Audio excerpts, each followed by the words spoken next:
name is Anna Van Devender. I teach gardening classes for Town of Marana Parks and Recreation. I also garden in a lot of different ways at home.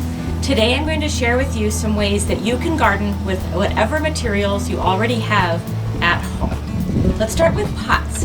Container gardening is especially helpful for this summer because you can do it either inside or you can move pots onto your patio or another sheltered place to not bake too much. You can use plastic or terracotta from the store. You might have some laying around.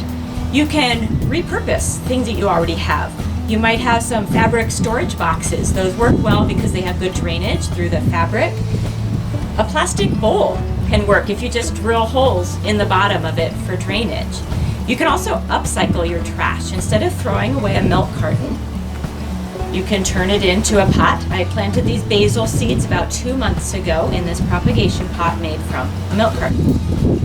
We have a lot of small milk cartons right now for my kids' grab-and-go lunches. My son planted an agave pup in a milk carton. Just make sure that you poke a hole or two in the bottom to let the water out. Soil. You have to have soil for your plants. You can buy soil, potting soil from the store is the easiest way to go.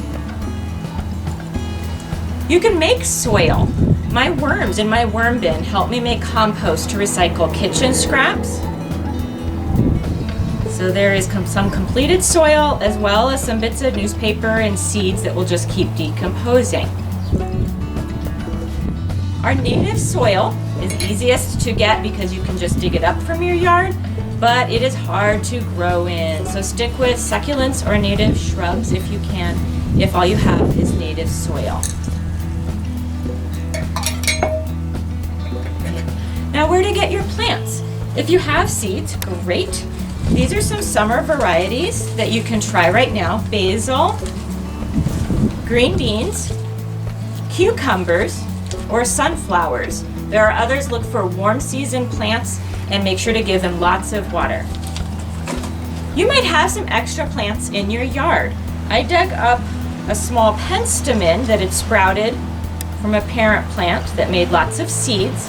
If you dig up a plant, just make sure to include its roots and give it lots of water in its new home. Take a look in your kitchen. You might have some plants that are ready to go in a pot or in the ground. If you have a potato, you can slice it up as long as each section has an eye. Dry those chunks for a couple of days and plant them to make a new potato plant. If you have a fresh pineapple, you can twist off the top, put it in some water to get started, and then it can be transplanted into soil later, either inside or outside. And who hasn't tried the carrot trick? You can cut off the top of a carrot, put it in some water, and new leaves will probably sprout. What will you try? I hope you can get creative. Look around your house and yard for what you already have and see what combination you can make of pots, soil, and plants to make a garden of your own. Enjoy.